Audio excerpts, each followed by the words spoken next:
Okay, we can do this. I know we can do this. This is the mop-up for June 21st, 2024. I'm David Feldman in New York. Thank you so much for finding me. If you would like a transcript of today's episode or previous episodes, go to shopdavidfeldman.com and hit the transcripts menu.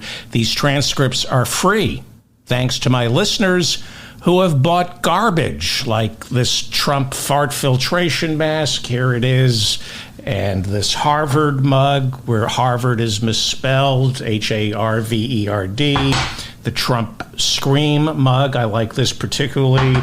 And the David Ferdman show, where am I? David Ferdman, go to Shop David, and we have some freebies. We have a Harvard diploma, and I'm got a new line of coffee mug shots. This is my get-rich-quick scheme. It's a coffee mug with a mugshot. It's Rudy. It's like something Kramer would invent on Seinfeld. It's a coffee mug with a mugshot. It's Rudy Giuliani's mugshot on a coffee mug. And if I sell any, I'll put Trump's mugshot on a coffee mug as well. Take a look at this, huh? I'm really proud of this. It's a coffee mugshot, huh? This is making me ill. This is not what I should be doing. Back in 2019, Donald Trump phoned the new president of Ukraine, Volodymyr Zelensky, and congratulated him on his recent election victory. During what Trump described as a perfect call, Trump said a tranche of congressionally approved weapons were heading to Ukraine. But Trump said, first, I need you, Volodymyr Zelensky, to perform a favor. I need you to dig up dirt on Joe Biden, Trump's likely opponent in the upcoming 2020 presidential election. This, of course, led to the first of Donald Trump's two impeachments. Lieutenant Colonel Eugene Vindman, then a lieutenant colonel in the Army, was serving as legal advisor to the National Security Council. He was told about Trump's phone call by his twin brother, also a lieutenant colonel, one of the NSC's leading experts on Ukraine, who was assigned to that phone call between Trump and Zelensky. Lieutenant Colonel Eugene Vindman then reported Trump's illegal request to White House lawyers, advising them that Trump had probably violated several laws, including the Foreign Corrupt Practices Act. This led to Trump's first impeachment, during which Trump fired Eugene Vindman's brother after he became a witness for the prosecution. On Tuesday, retired Lieutenant Colonel Eugene Vindman won the Democratic Party's nomination for Virginia's 7th Congressional District. It's currently held by Abigail Spanberger, a former CIA officer who stepped down in order to run for governor of Virginia next year. This district is in the suburbs of Washington, D.C., and swings back and forth. Democrat Abigail Spanberger was reelected in 2022, according to the New York Times, by a 4.6 percentage. But a year earlier, Republican hedge fund manager Glenn Youngkin, in his successful race for governor, won that same district by nearly 5 percentage points. Votes are still being counted after Tuesday's Virginia primary, where it looks like the head of the ultra-far-right Freedom Caucus, Republican Congressman Bob Good, may be going down to defeat in his race for Virginia's 5th congressional district. Earlier this year, Good became Donald Trump's enemy by endorsing Ron DeSantis for president. Good also antagonized former Speaker Kevin McCarthy back in October after joining 7 other House Republicans in voting for McCarthy's removal as Speaker. So Good made an enemy of both McCarthy and Trump. Not so good. Trump endorsed Good's challenger, State Senator John McGuire, by assuring Virginia voters that, unlike Bob Good, McGuire will never let you down. Yeah, he'll never let you down. Like if you're running for elective office and he throws his support behind someone like Ron DeSantis, who is even more fascistic than you are. Trump added that McGuire is much stronger than Good on the border. And by that, Trump means of the two candidates, McGuire's even more racist than Bob Good when it comes to Hispanics. Then Trump added, McGuire will always defend your under siege Second Amendment. I should be so under siege as the Second Amendment.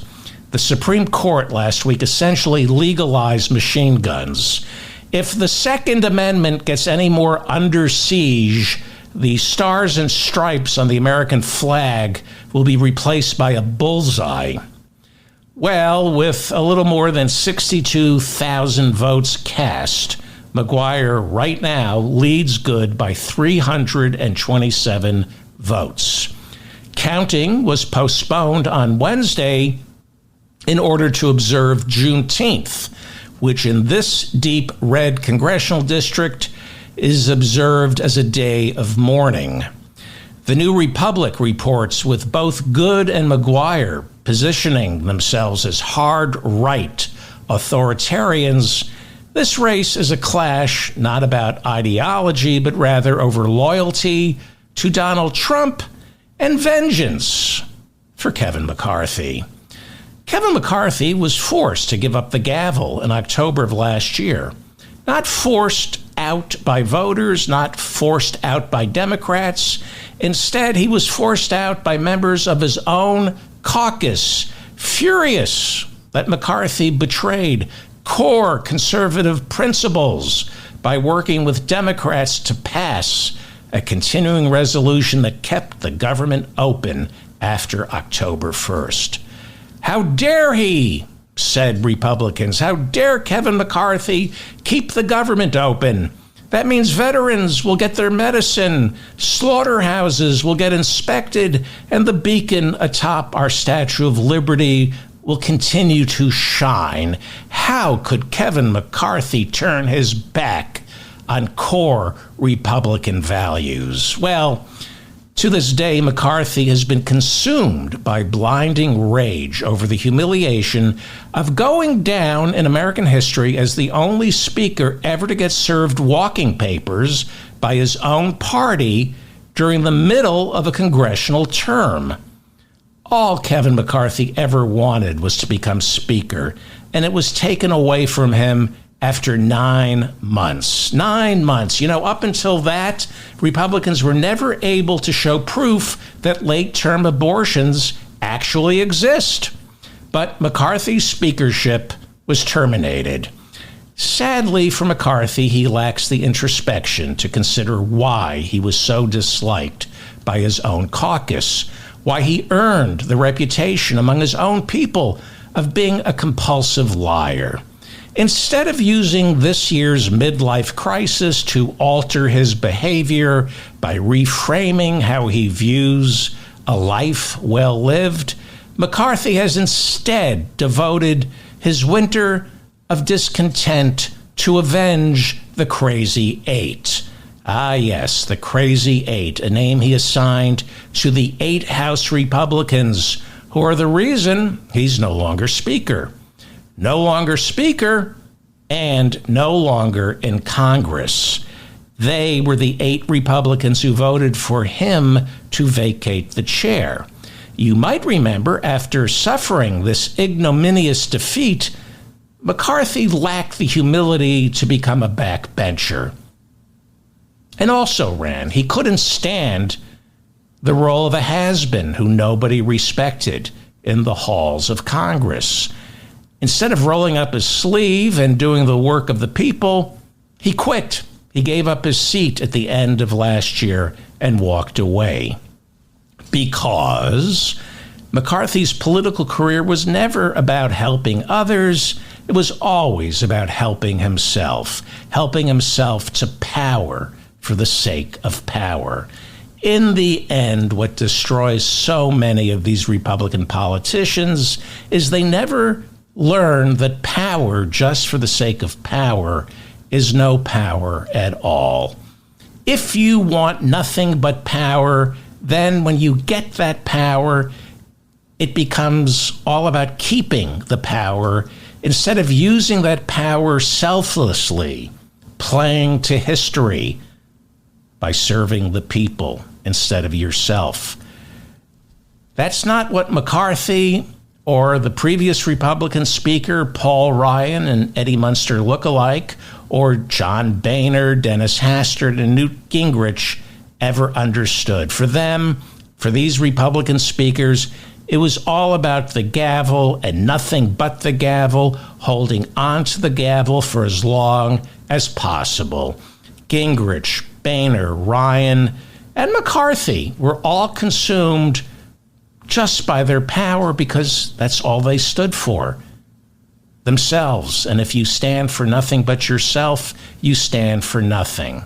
In all fairness, of all the Republican speakers of the modern era, Dennis Hastert was the most successful. Dennis Hastert served the longest of any Republican speaker, 8 years as speaker, longer than any Republican speaker in the modern era.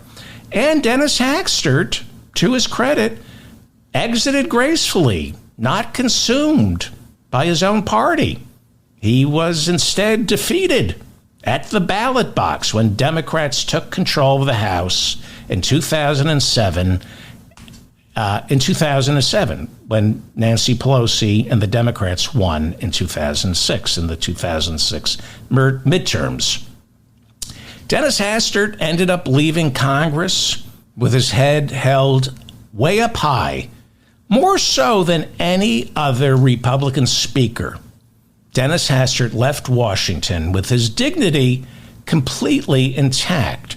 Of course, afterwards, he ended up serving several years in prison for child molestation. There is that. Former House Speaker Dennis Hastert reported to federal prison. Hastert is serving time for breaking banking laws, a hush money case that subsequently revealed Hastert had molested boys when he was a high school coach. But except for the fact that Dennis Hastert is a convicted serial child molester, of all the Republican speakers to hold the gavel, Hastert was the one who was able to keep his caucus together the longest without too much internal dissent. And since apparently it takes a child molester to keep House Republicans in line, this might actually bode well for Republican Congressman Matt Gaetz. He might have a future in the Republican Party if he doesn't go to jail. Instead, more about Matt Gaetz's problems in a few minutes. Kevin McCarthy is not that bright. In fact, he's often been called stupid, mostly by me. It's been said McCarthy's bad at math and can't count votes. He's basically a high school jock, a former football player in high school who turned to Republican politics because all he's ever been good at is bullying other bullies. Politics for Kevin McCarthy was not about helping others. It was about satisfying his competitive streak. For him, it's about winning. He likes to win. I don't know. Maybe winning is fulfilling. I wouldn't have any idea. I do know, however, that when McCarthy looks back at his career in politics, he won't be able to point out a bridge, a school, or a program that provides meals and homes for those less fortunate. He can't point to anything in his congressional district or any other place on the planet that he made better. Nobody's life was improved because Kevin McCarthy chose a life in government. All Kevin McCarthy can speak to is the gavel, which is no longer something he won. So now to him, that gavel signifies something he lost. He's incapable of showing gratitude. He can't say, well, at least I got to be speaker for 9 months. No, in Kevin McCarthy's mind, something that was owed to him got taken away. This is how entitled white male Republicans view the world. Well, of course, I'm the most deserving. I'm a white heterosexual male with no physical disabilities. How could you strip me of what is owed to me, the speakership?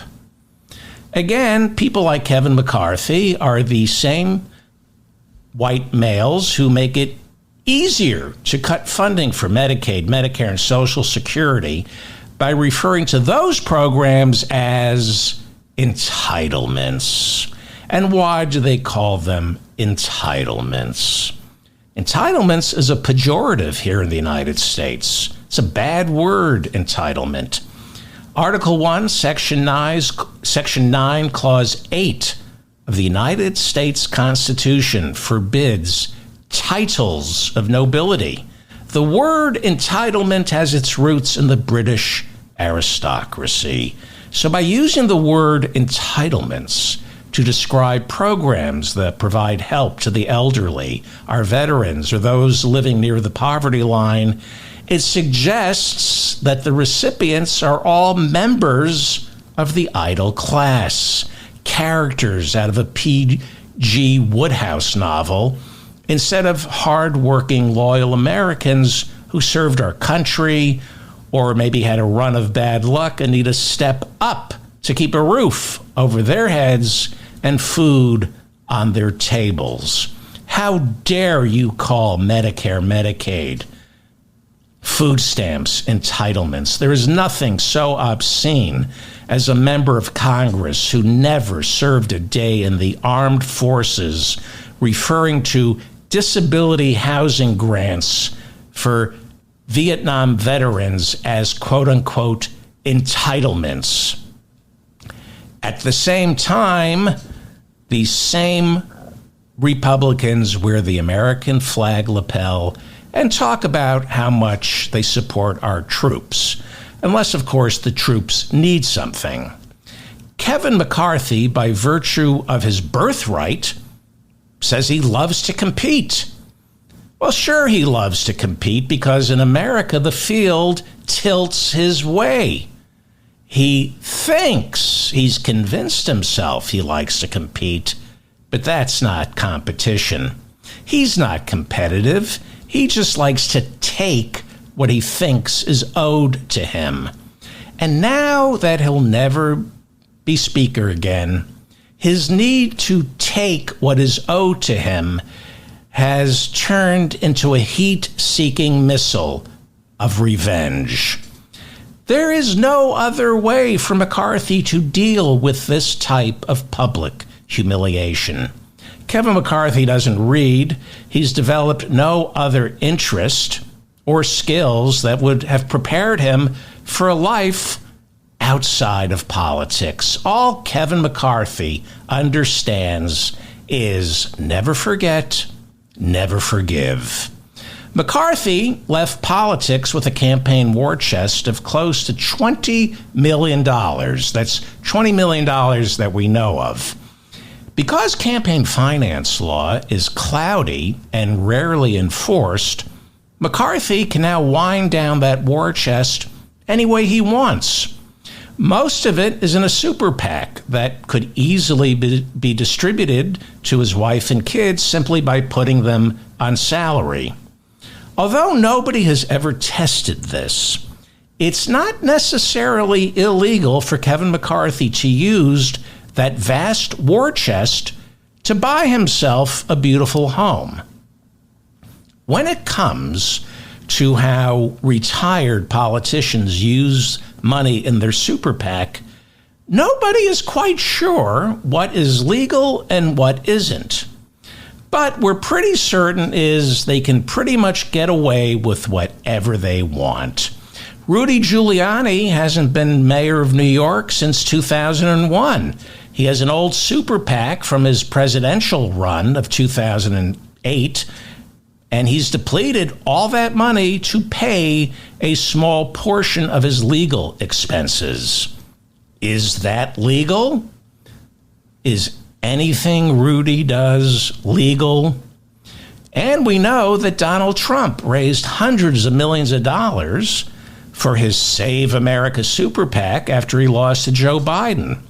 100 million of that has been spent on lawyers, but nobody knows or seems to care where the rest of the hundreds and hundreds of millions of dollars have gone. Well, actually, Special Counsel Jack Smith cares. He was thinking of prosecuting Trump for wire fraud, but that entire investigation is still on hold because 2 months after oral arguments on presidential immunity, our Supreme Court still can't decide if former presidents can be tried for murdering their political opponents. Seriously, during oral arguments before the Supreme Court, that issue apparently is subject to debate, and the court still hasn't handed down a ruling. Supposedly, they have until July 1st, and it looks like this court is going to wait until the very last minute to issue a ruling where they'll probably kick it down to the lower courts for clarification so that Donald Trump doesn't go on trial until after the election, assuming he loses, and never goes on trial, assuming he wins. And you know what? I've said this before. This is a good thing. The Supreme Court is doing Joe Biden a favor because right now, Donald Trump is slipping in the polls.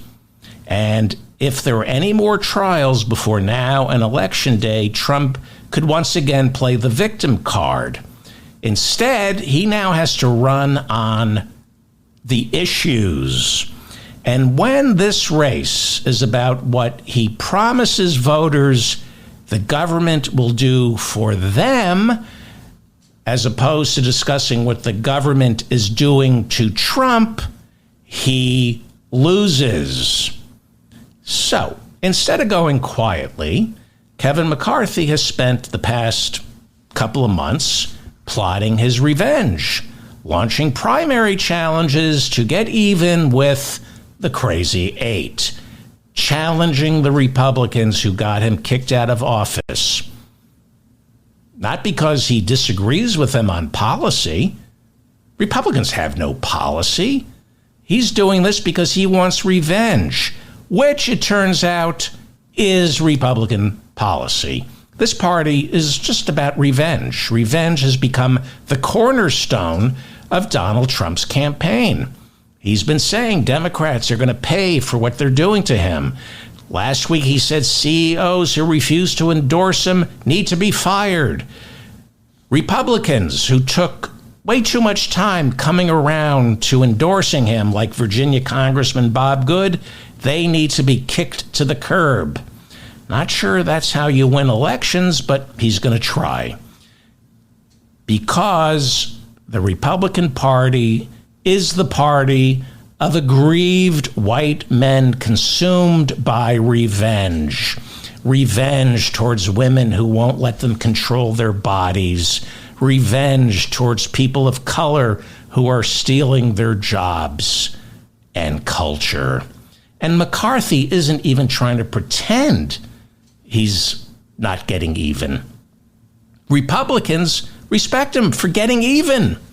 His message is, you screwed me, so I'm going to take some of the money I raised for my super PAC and use it to satisfy my own bloodlust.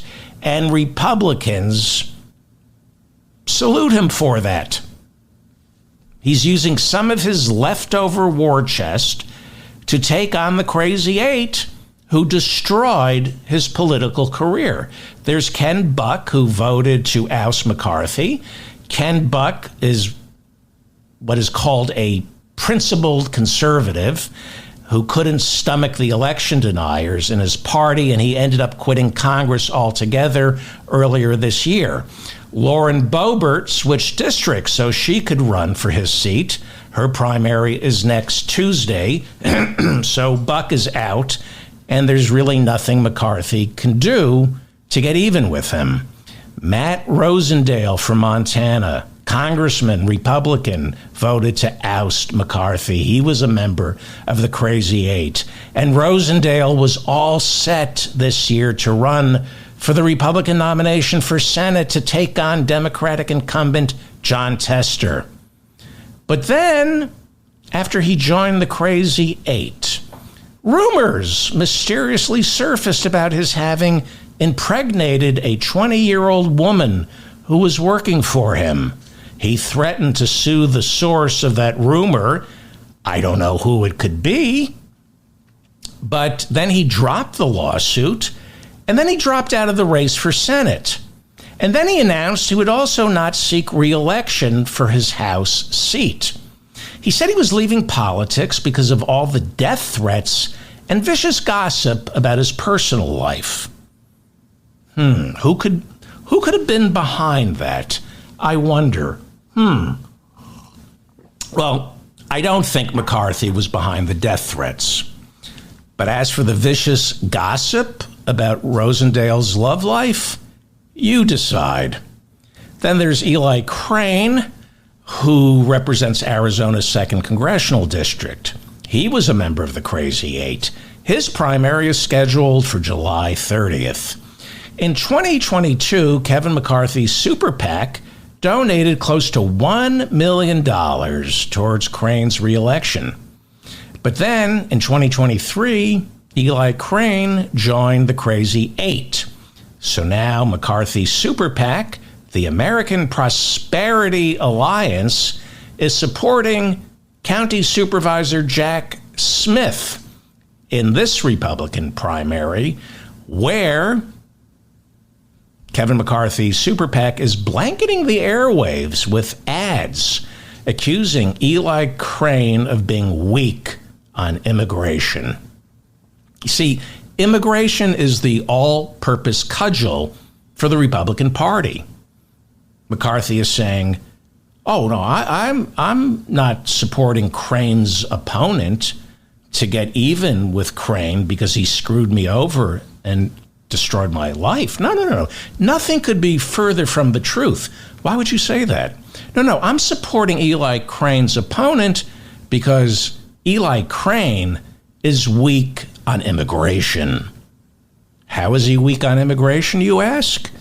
Well, immigrants steal our jobs. Crane stole my job, so he's obviously an immigrant who's weak on immigration. Andy Biggs, like Eli Crane, is from Arizona. Biggs voted to unseat McCarthy. He's part of the Crazy Eight, but Biggs beat his Democratic opponent 2 years ago by nearly 20 percentage points. Biggs is in a deep red district in Arizona, so McCarthy isn't running any challengers. Plus, I think Andy Biggs is dangerous, and Kevin McCarthy is afraid of him. I met Andy Biggs. I think he's dangerous. Tim Burchett represents Tennessee's 2nd Congressional District. The night before the vote on whether McCarthy should be removed back in October of last year, Kevin McCarthy called Tim Burchett and asked for his support. Burchett said, I can't give you an answer. I'm still praying on it. And McCarthy began to laugh. McCarthy mocked the idea of Burchett asking Jesus for advice, and Burchett later said that is precisely why he voted against Kevin McCarthy. Burchett said, McCarthy mocked my religious beliefs. What's he supposed to do? Respect them? You're asking Jesus whether McCarthy should vacate the chair? Like Jesus would know or care? So Burchett joined the Crazy Eight. And right before leaving Congress, Kevin McCarthy got even with Burchett by sneaking up behind him while Burchett was giving an interview and punched him in the kidneys. I kidney you not. McCarthy, ever the football jock, denied that he punched Burchett in the kidneys. He said, believe me, if I was going to punch Burchett, he wouldn't have still been standing. That's your Republican Party. Toxic male masculinity. Kevin McCarthy wouldn't dare say punching somebody is wrong, that violence is an abomination. Instead, McCarthy says, me, big, strong, powerful man, and I could beat up Tim Burchett if I really wanted to. Burchett was reelected 2 years ago by more than 35 percentage points. Only an idiot would think of launching a primary challenge. One such idiot was Republican Jimmy Matlock. Jimmy Matlock the owner of Matlock Tire Service and Auto Repair in Lenore City, Tennessee. He's also a former Tennessee state representative. Jimmy Matlock announced he was thinking of running against Burchett, but then he said, and I'm not making this up, that he needed to pray on it. And then after he prayed on it, he decided not to run. You had Burchett praying on it. You got Jimmy Matlock praying on it. And, you know, these Republicans, they pray on a lot of things. But when it comes to cutting Medicare, Medicaid, Social Security, and food stamps, they never seem to pray on that one. I think because they know what Jesus would tell them. So, McCarthy isn't funding any primary challenger for Tim Burchett. I guess the kidney punch will just have to suffice. That primary is August 1st. Nancy Mace of South Carolina voted against McCarthy. She's part of the Crazy Eight.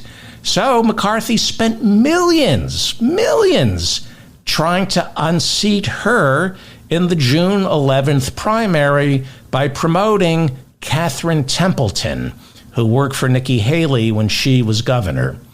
Templeton ended up losing to Mace by more than 25 percentage points. That was earlier this month. The millions that could have been spent to feed the hungry were instead spent to feed Kevin McCarthy's appetite for revenge, as though there would be any difference between Catherine Templeton and Nancy Mace. This is just the politics of personal destruction, which McCarthy now celebrates. He feels no shame about wasting millions to get even. He could feed the starving. It's more important to get even because you hurt me, I hurt you. Meanwhile, Nancy Mace could face a House Ethics Committee investigation after someone, we don't know who, filed an anonymous complaint charging her with abusing reimbursements given to House members for lodging when they're in Washington. Again, it was an anonymous complaint. We'll never know who was behind it.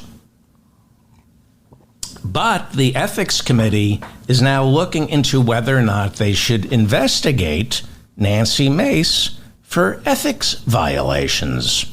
I wonder who could have phoned in the anonymous tip.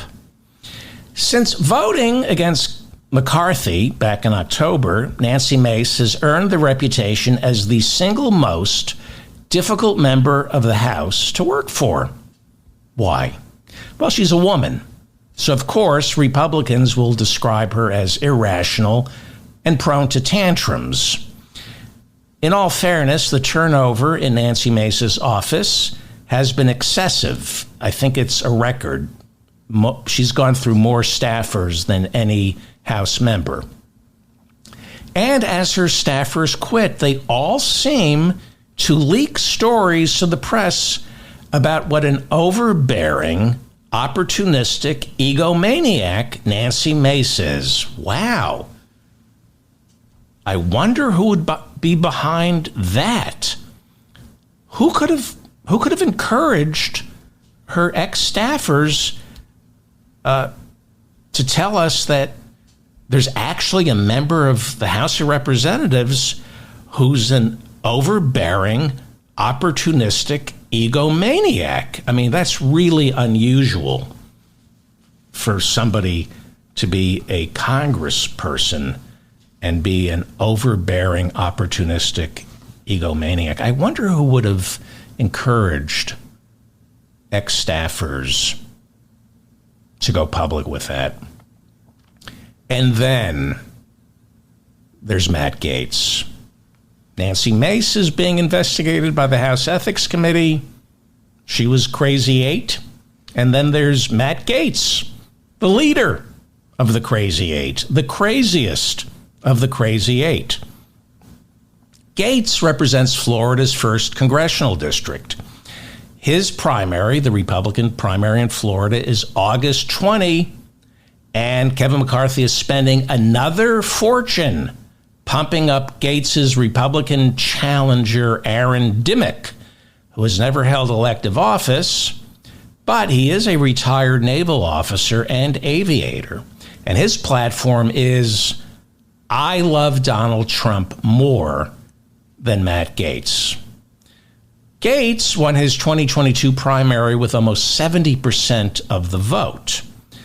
It's unlikely he's going to lose to Dimmick, but there has been a cloud of scandal hanging over Matt Gaetz involving sex, drugs, and possibly minors.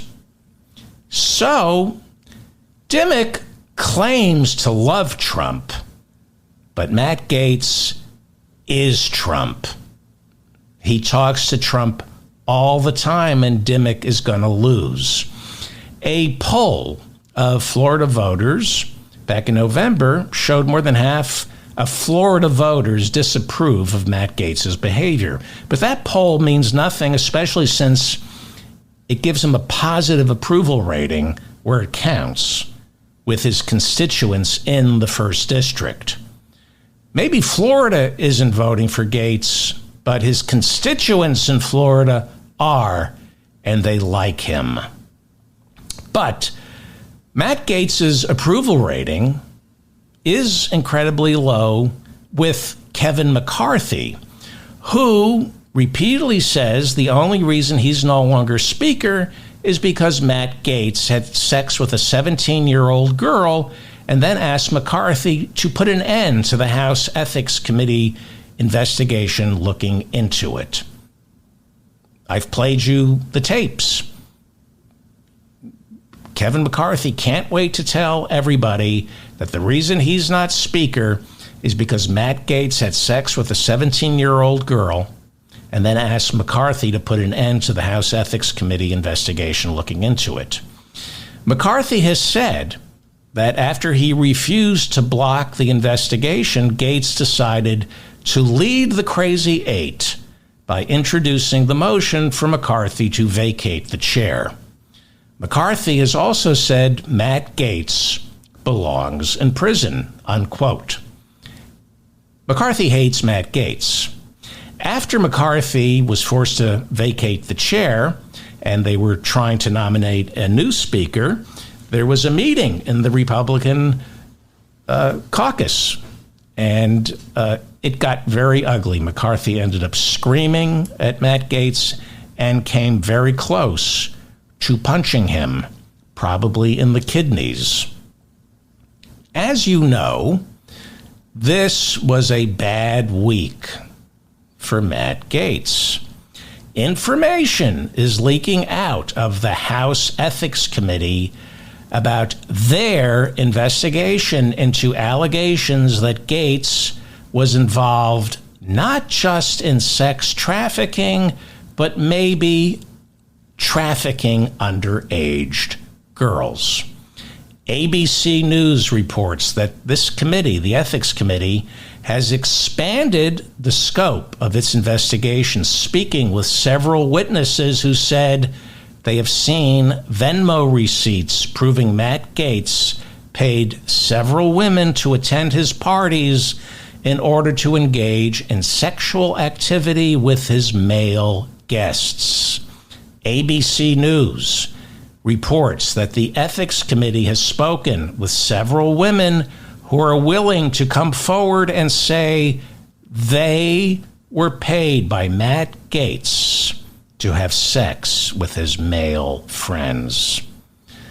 Back in 2020, the Justice Department, the Trump Justice Department, began looking into these allegations against Matt Gaetz. These allegations go back 4 years.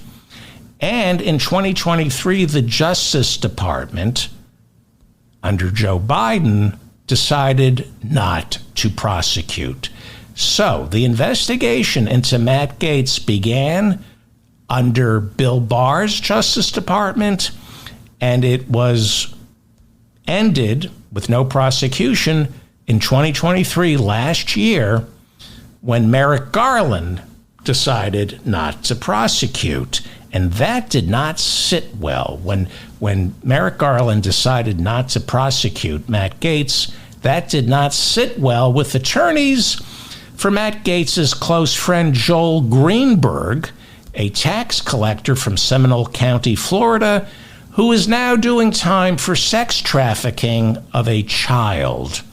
Greenberg's conviction all stemmed from that federal investigation looking into possible wrongdoing by Matt Gaetz, who is alleged to have conspired with Greenberg to bring women, possibly girls, to parties both in Florida and Washington, D.C., for the express purpose of having sex, allegedly with friends of Matt Gaetz.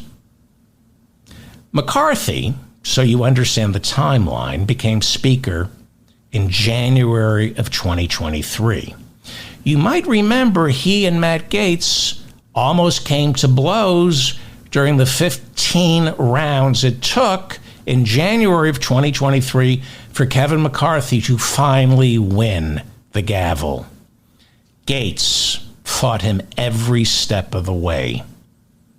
Again, 2 years earlier, the House Ethics Committee in April of 2021 launched an investigation into allegations that Matt Gaetz had engaged in sexual misconduct, that he had shared pornographic videos on the House floor, misused campaign funds, and accepted bribes. But when it became apparent that the Justice Department was looking into this further, the committee backed off so as not to impede the Justice Department's investigation. Nancy Pelosi was Speaker at the time.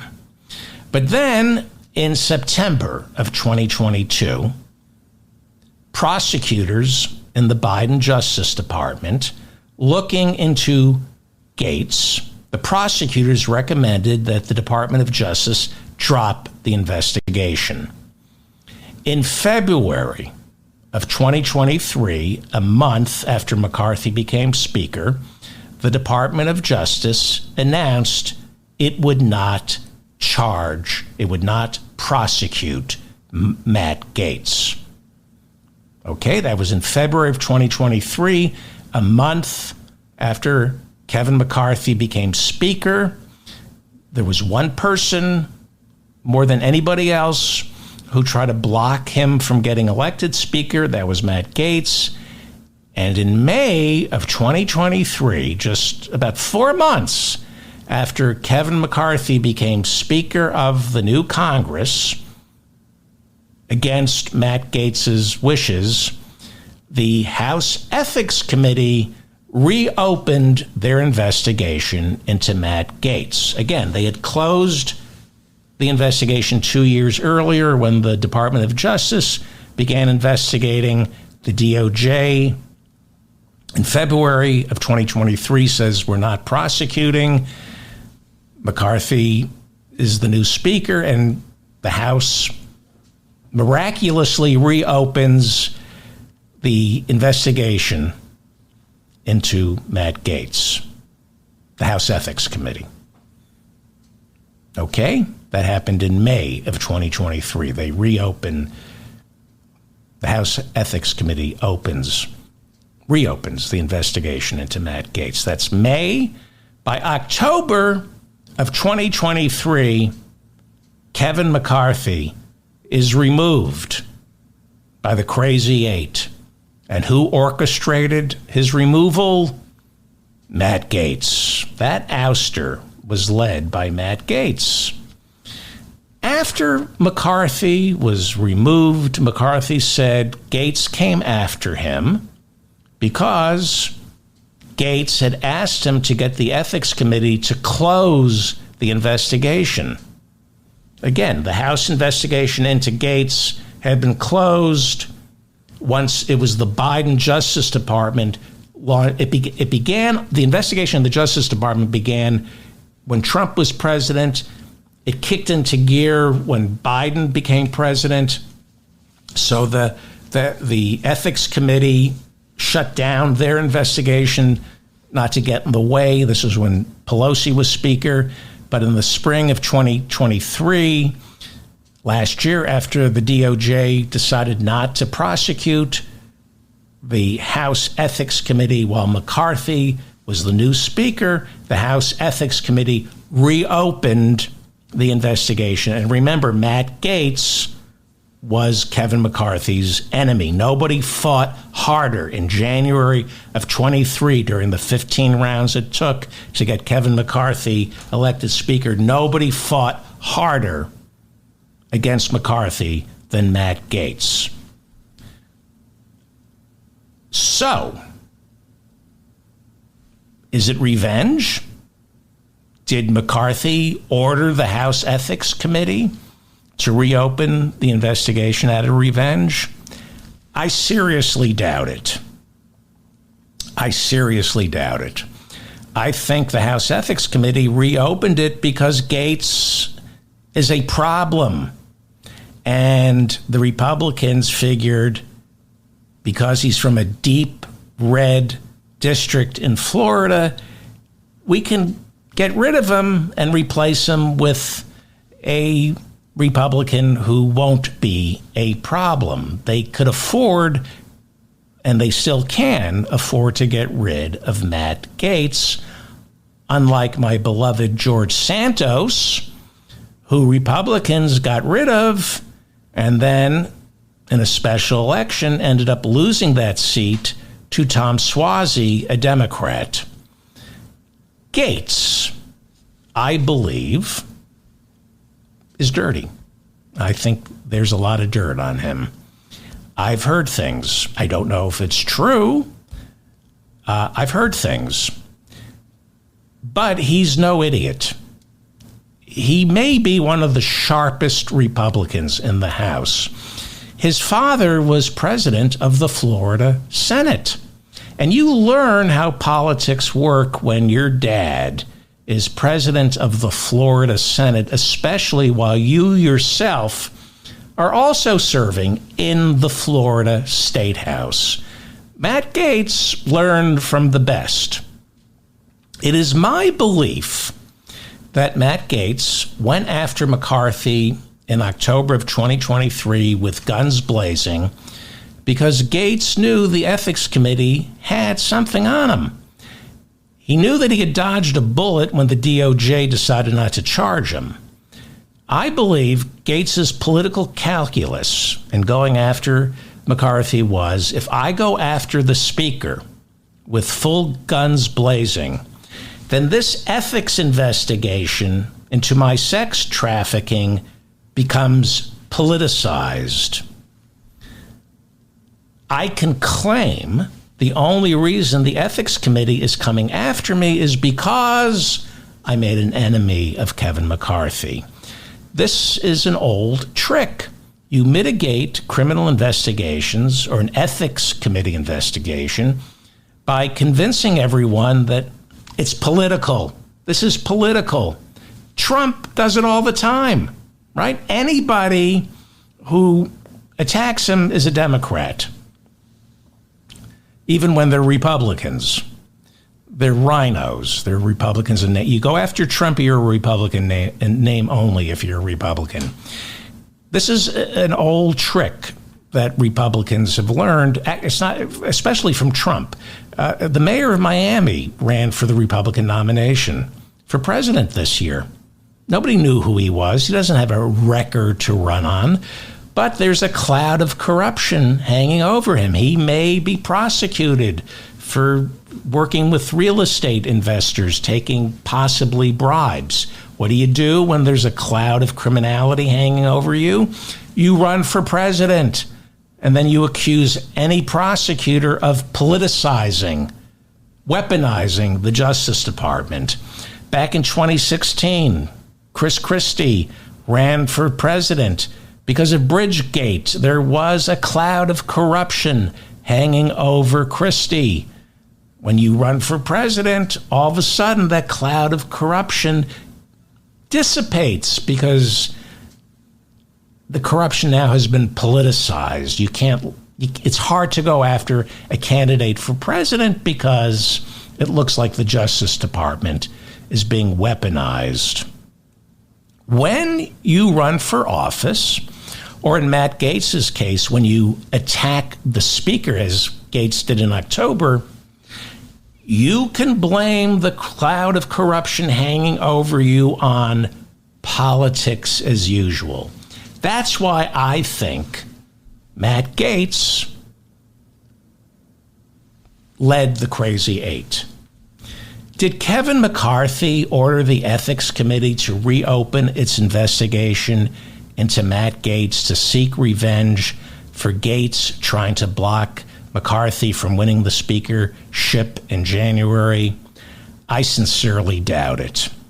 That Ethics Committee is controlled by Republicans, but the House Ethics Committee is the only standing congressional committee that's evenly divided.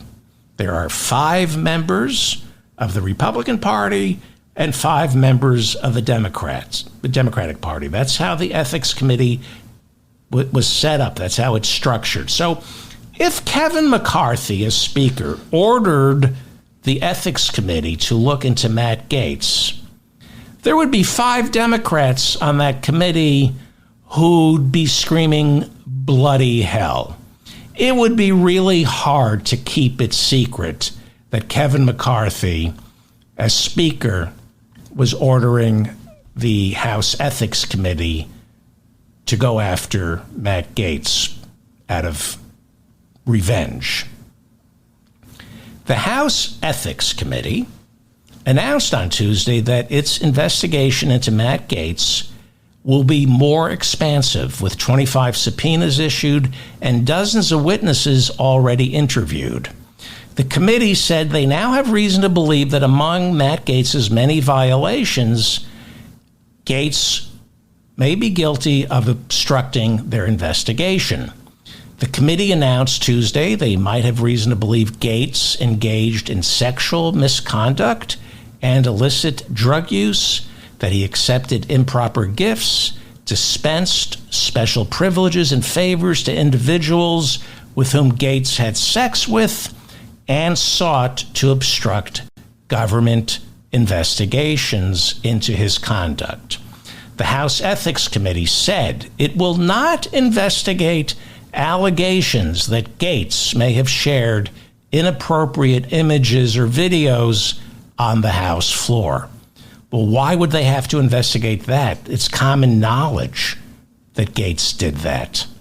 The committee said it will not look into allegations that Gaetz misused state identification records or that he converted campaign cash for personal use. They will not be investigating bribes.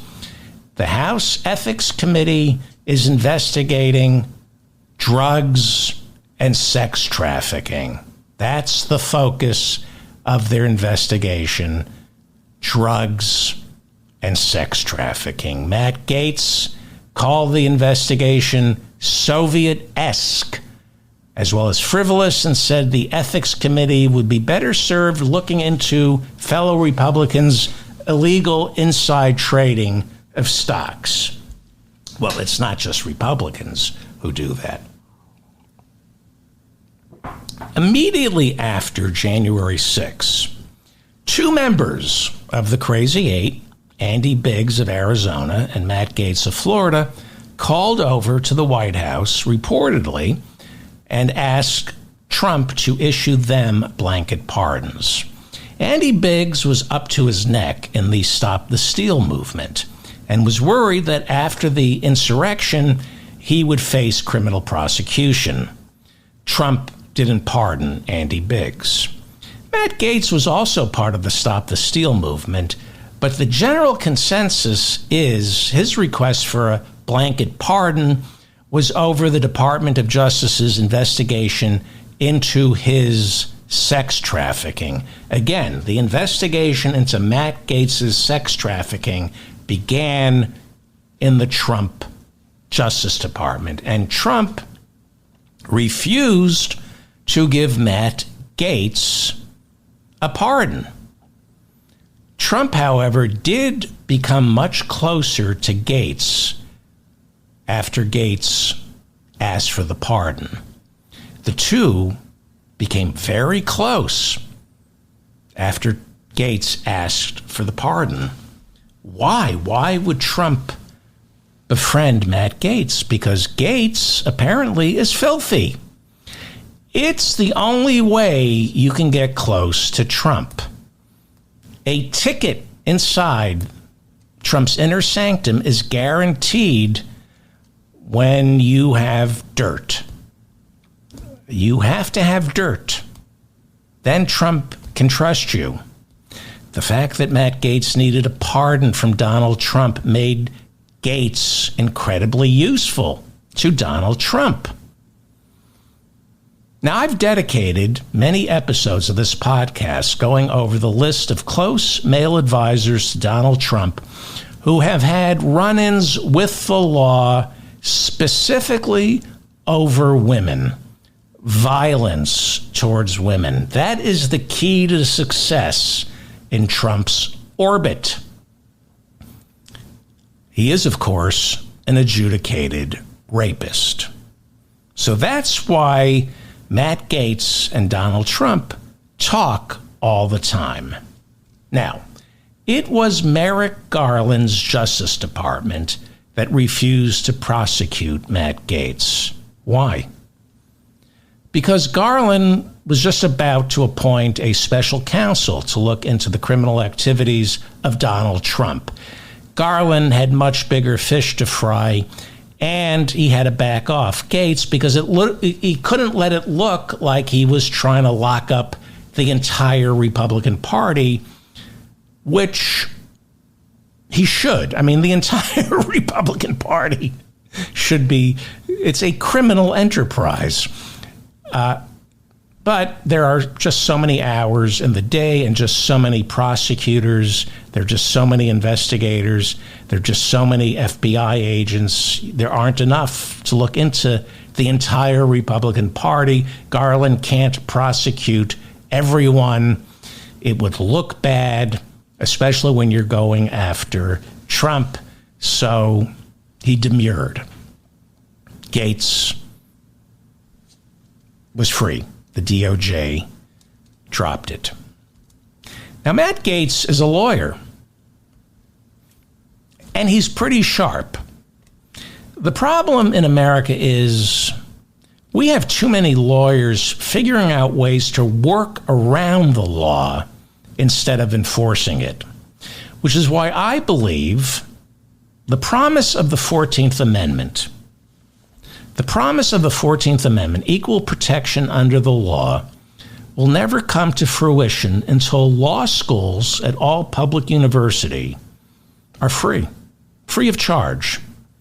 The problem in America isn't too many lawyers. The problem is too many lawyers with massive student debt who are forced to pay it off by going to work for corporate law firms instead of for the public interest. We don't have enough good lawyers.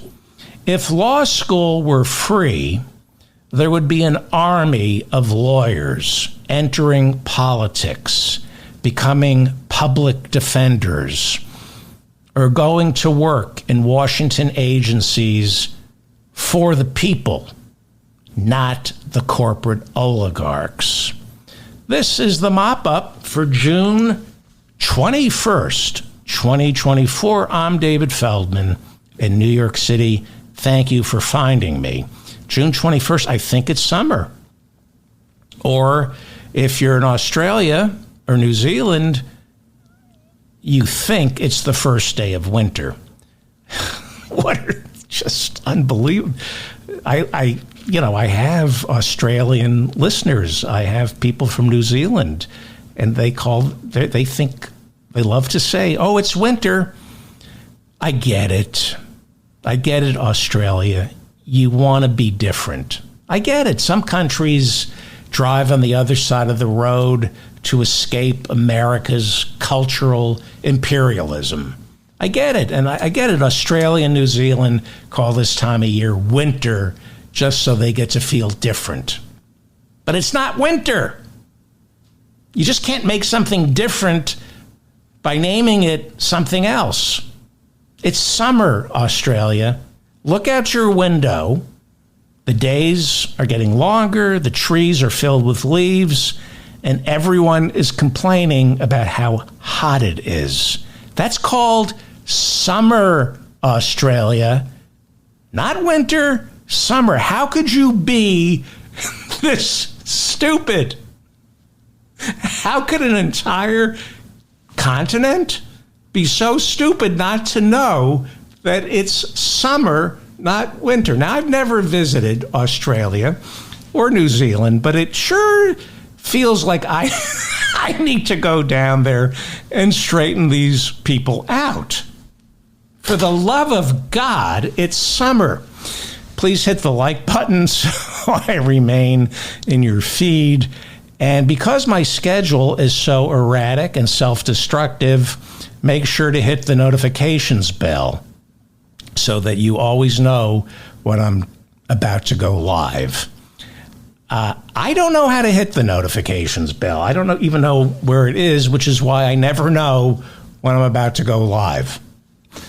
One of these days, I'm going to actually figure out how to do this show. I've been doing it now for 15 years. I have no idea how to do this show. If you would like a free transcript of today's episode, go to shopdavidfeldman.com and hit the transcripts menu. These transcripts are free. We have a couple of freebies there. You can get a free Harvard diploma. I'm selling a Harvard coffee mug. Harvard is Harverd. You have to pay for the mug, but you can get a free Harvard diploma over at shopdavidfeldman.com. We have a lot of freebies over there, the transcripts. And the transcripts are free, and the Harvard diploma is free because some of my listeners are generous enough to buy useless crap that I'm selling over at shopdavidfeldman.com. You know, the Trump fart filtration masks, Uncle Scam, the Uncle Scam mug. Now, I make some products over at shopdavidfeldman.com that I'm actually proud of. But the people who shop at my store don't buy the stuff I'm proud of. Like, nobody's buying the coffee mugshots of mugshots. This is Rudy Giuliani's mugshot, and I'm proud of this. It's clever. It's a mugshot on a coffee mug. It's a coffee mugshot. I think I sold one. Somebody actually bought this. This is like an idea that Kramer would have. Remember Kramer had a coffee table book of coffee tables? This is a coffee mug with mugshots. It's coffee mugshots. This is my get-rich-quick scheme. Like, I'm going to put Trump's mugshot on it and Steve Bannon's, and I'm going to get rich. But nobody's buying this. I'm proud of this. Nobody's buying it. They're not buying the T-shirt that says still a Democrat. I mean, look at this. Look at that. It's a broken heart, all bandaged up. I'm proud of this because it speaks to the existential struggle that all of us Democrats suffer from. Nobody bought it. I think I sold two. And it breaks my heart that nobody's buying this. My nephew, Leonard, wanted to be a Hollywood stuntman, but they wouldn't hire him because of his fear of heights. My sister asked me to take him in, so I hired Leonard to run my store. But somehow he thought I asked him to ruin my store, not run it. I gave Leonard my credit card, and I said, Leonard, go print up some T-shirts, coffee mugs, and sweatshirts that say David Feldman Show. I said, maybe some idiot listeners will pay for the privilege of becoming human billboards for my show. And now, thanks to Leonard, I have a warehouse filled with David Ferdman Show mugs. I am lousy with David Ferdman Show coffee mugs, David Ferdman Show hoodies, David Ferdman Show t-shirts, because Leonard thinks getting the spelling right on 2 out of 3 words means he deserves a cookie. And I asked my listeners, help a brother out. Buy a David Ferdman Show coffee mug.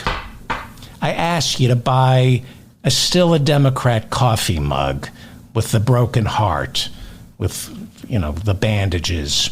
I ask you to buy a Made in Los Estados Unidos coffee mug, which is smart, clever. It makes a powerful political point about something I care deeply about. But you don't buy the smart stuff. I mean, some of you did, but not really.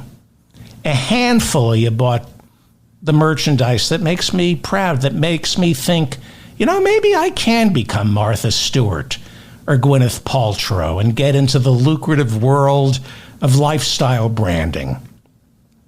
Maybe I'll have my own tequila or pasta sauce.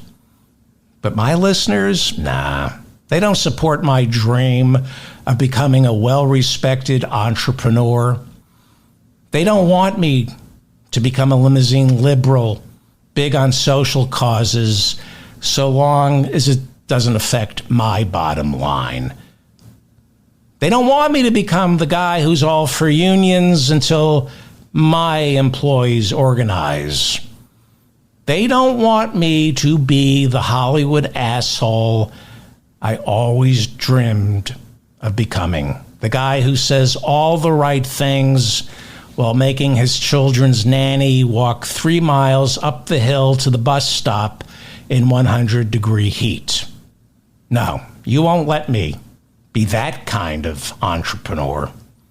Instead, you buy stuff that makes me ashamed to have a store. Do you know what my biggest seller is?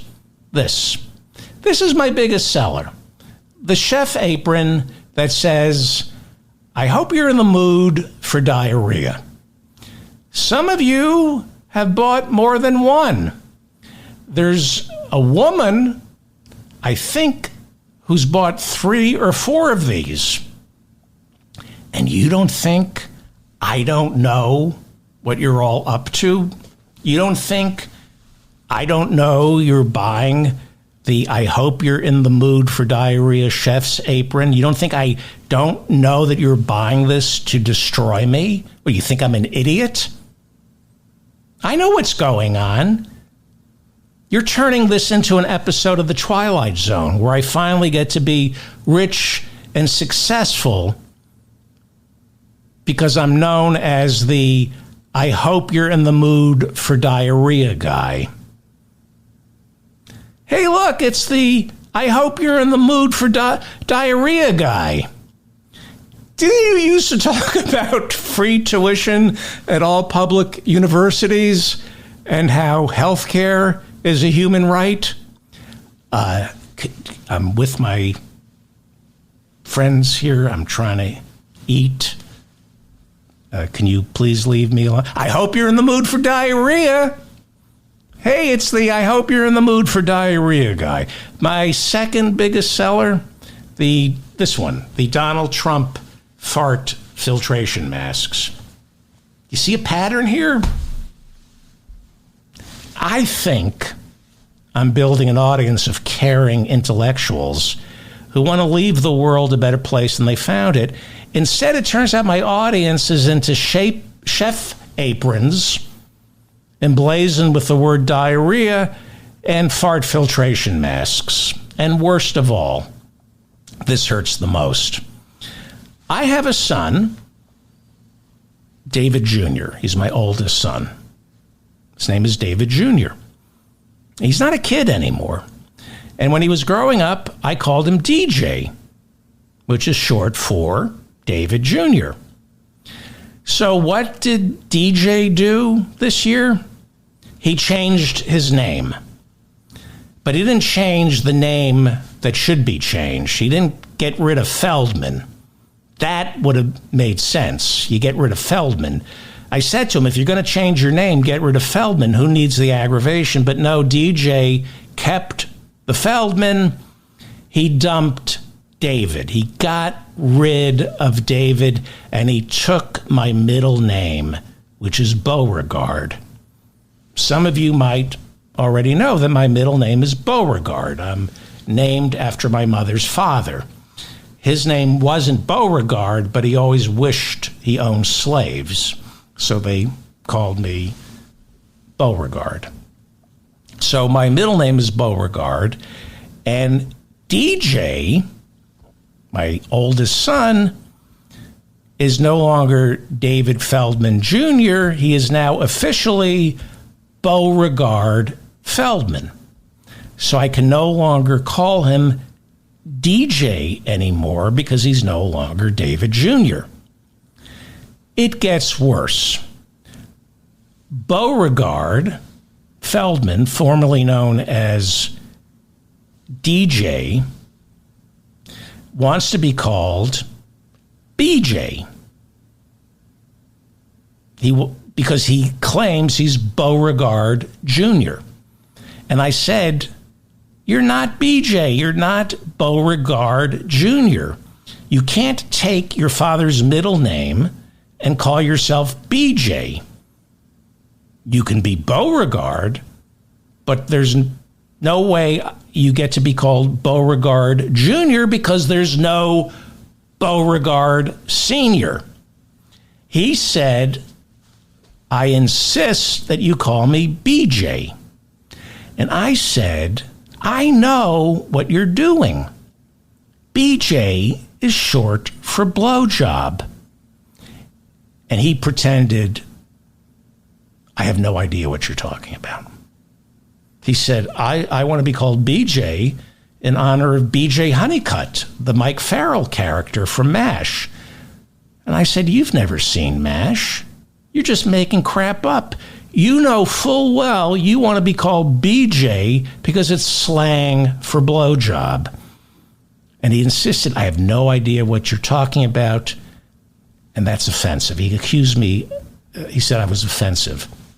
So I'm being gaslighted by Beauregard. And to make matters worse, Beauregard is a condescending prick. I don't know where he got it from. And he says my store is stupid. He says nothing there is funny. He says it's never going to take off. And he said, I can show you how to sell coffee mugs and actually make some money, boomer.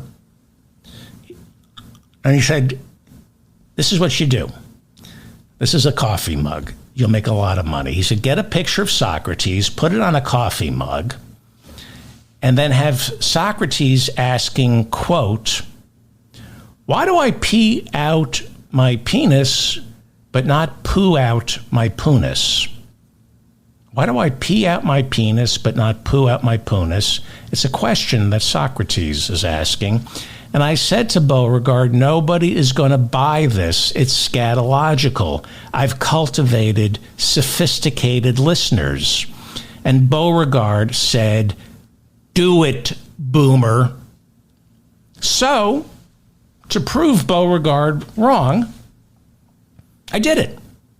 I took a picture of Socrates, put it on a coffee mug, and I have Socrates asking, quote, why do I pee out my penis but don't poo out my punis?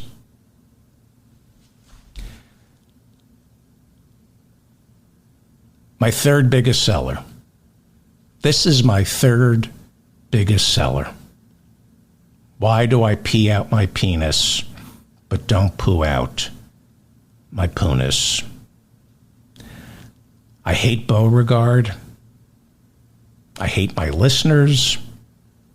I hate my life. Next week is the big CNN debate. I'm hosting a watch party. I'll have more details on how you can join me. We're going to do it on Zoom. I'll have more details on Monday on how you can join me for the CNN watch party. I'm David Feldman, reminding you to stay strong and protect the weak. Thank you to everybody in the chat room. Thank you to Bob for keeping the chat room civil. And I hope to meet the members of the chat room for our debate watch party. If you would like a transcript of today's episode or previous episodes, go to shopdavidfeldman.com. Thank you.